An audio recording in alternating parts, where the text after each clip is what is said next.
পরিবারে বড় ছেলে মানেই তো একটা স্বপ্নের ভান্ডার, একটা স্বপ্নের বস্তা।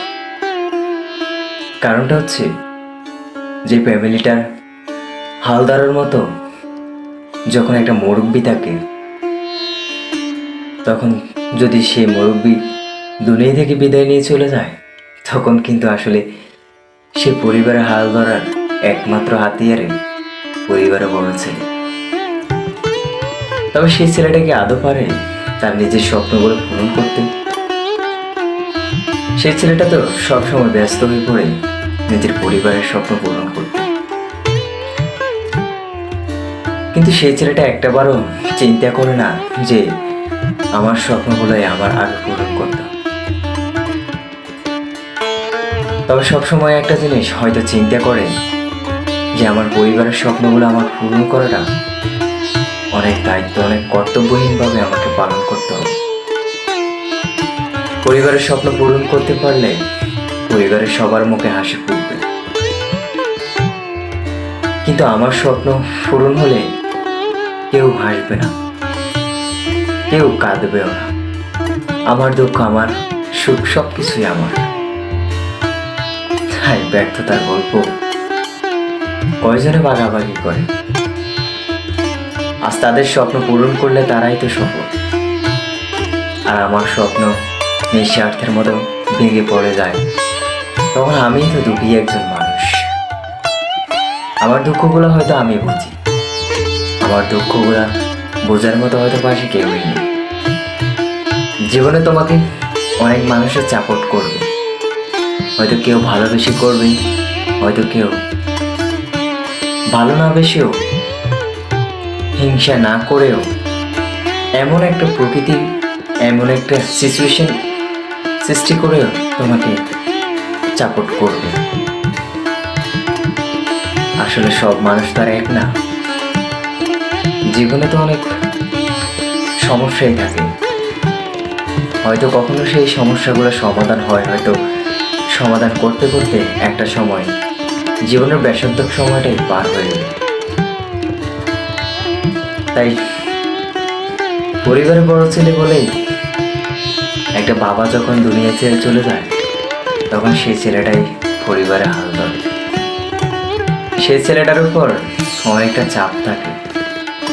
ছোট ভাই, ছোট বোন, ছোট ছোট ছোট যারাই আছে আত্মীয় স্বজন, হয়তো সবার মাঝে একটা না একটা পজিশন করেই আসতে হয়। তবে ছেলেটার মাথায় সবসময় একটা টেনশন থাকে যে আমি আমার মায়ের স্বপ্ন, আমি আমার ভাইয়ের স্বপ্ন, বোনের স্বপ্ন, সবার স্বপ্ন একদিন পূরণ করব ইনশাআল্লাহ। এই বলেই তো একটা প্রতিজ্ঞা করে।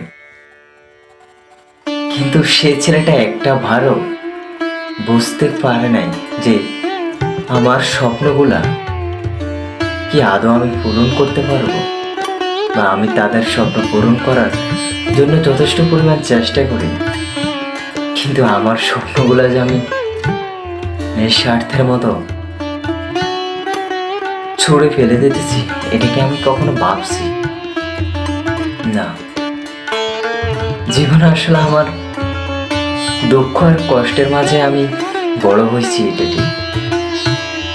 তবে নিজের স্বপ্নগুলোকে পূরণ করার জন্য একটাবারও তো চেষ্টা করি, শুধু পরিবারের স্বপ্ন পূরণ করতে চাই, এইটাই প্রতিজ্ঞা করছিলাম। আমার গল্প তো না, একটা ব্যর্থতার একটা গল্প। এই কথাটা হয়তো তুমি ভাবো, তবে তোমাকে আরেকটা জিনিস ভাবতে হবে। তুমি একদিন পরিবারের কাছে খেলনার পাত্র হয়েছে। কারণটা হচ্ছে তাদের স্বার্থ যখন পুরাই যায়, তখন তারা দ্বিতীয়বার তোমার কথা ভাবার কোনো প্রশ্নই আসে না। তো এই ভিডিওটা এই পর্যন্ত। যদি তোমার জীবনের গল্পের সাথে আমার এই কথাগুলো মিলে যায়, তাহলে প্লিজ একটা লাইক দিন আর বন্ধুদের সাথে শেয়ার করুন, যাতে কি ভিডিওটা নেক্সট যখন আপলোড হবে তখন হয়তো ওই ভিডিওটার নোটিফিকেশন সবার আগে কিন্তু আপনার কাছে যাবে।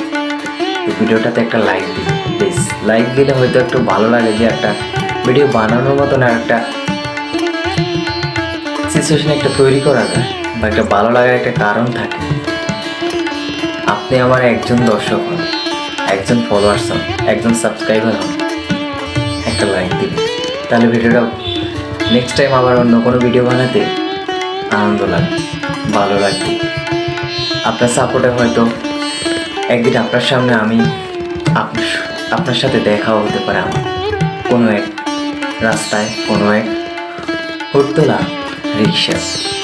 তো নেক্সট ভিডিও দেখার জন্য অনুরোধ রইল। Thank you. আসসালামু আলাইকুম।